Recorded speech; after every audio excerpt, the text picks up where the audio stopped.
I came up with this idea the other day, and I guess we can talk about it. And you read the title, so you already know what it's going to be about, and that is the importance of spending time on your own. Because basically, I've got 5 points to tell you why alone time is more important than spending time with others. So let's get into it. So solitude shapes you a lot more into who you are, right? It kind of helps you strip away those external expectations that you would normally have from people and actually let you be yourself for a while, which leads into the second point. It literally makes you more authentic than when you're with around people, because you're more accustomed to, setting your own standards and expectations and just being yourself, right? So you train yourself to be less influenced by others' opinions and more act like who you actually are, right? Which is great. If you've seen my authenticity video, which should be on the channel somewhere, you'll know how I value this a lot.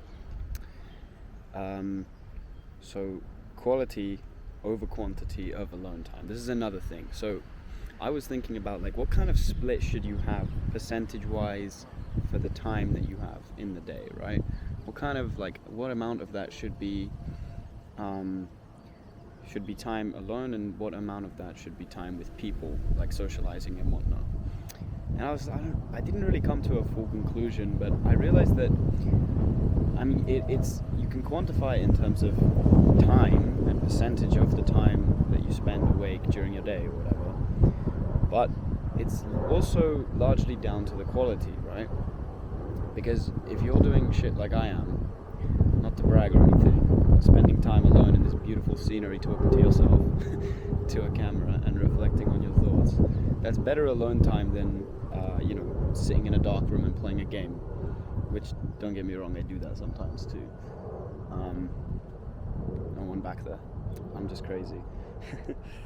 So that's what I kind of wanted to talk about. It doesn't really matter about a strict percentage of time if you think about it that way. You can also just think about it in terms of the alone time.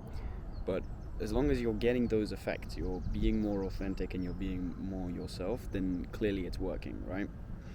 And it kind of leads into the next point, and it's basically, if you can spend good time and bad time on your own, in terms of good time for you, as in something good's happened or something bad has happened, right? And it's tough times, good times, whatever.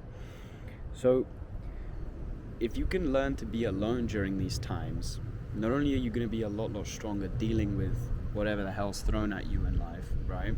You'll be a lot stronger at dealing with that, but you'll also become a person that's valuable to be around when life gets challenging like this, right? Which, I don't know about you, but that sounds like a valuable thing. It sounds like a thing that adds onto your character quite a lot, right? And if you can be alone during a difficult time, it makes you a better person to be around when others face tough times or whatnot, Overall, it makes you a more desirable person during times of challenge. And it also just, makes you stronger for other people who you might care about. So solitude is also a tool for personal growth, whether in good or bad times. It allows for a lot of self-reflection, and if you spend enough time with your own mind, you'll start changing it. You'll start altering it, because you'll start questioning things. You'll start wondering how and why you believe certain things, and do enough of this, and you'll be able to quite effectively. God damn, the wind is bad. You'll be able to quite effectively refine what it is that you hold to be true.